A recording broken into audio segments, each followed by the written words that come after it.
പിശാചിനറിയാം ദൈവരാജ്യത്തിന്റെ തത്വത്തിൽ നിൽക്കുന്ന ഒരു വ്യക്തിയെ തൊടാൻ പറ്റത്തില്ല. പിന്നെ അയാളെ വഞ്ചിക്കാൻ പറ്റും.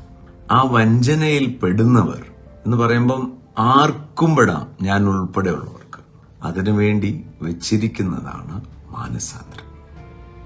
കർത്താവ്, ഞാൻ തെറ്റിപ്പോയി കർത്താവ്, ഐ എം സോറി ജീസസ് എന്ന് പറയുന്ന ഒറ്റ വാക്കിൽ അവന്റെ രക്തം പരിപൂർണമായി കഴുകി ശുദ്ധീകരിക്കും. അബ്രഹാമിന്റെയും ദാവീദിന്റെയും ഇസഹാക്കിന്റെയും യാക്കോബിന്റെയും സാറയുടെയും പേരുകളുടെ കൂടെ കയറിയ ഒരാളുണ്ട്.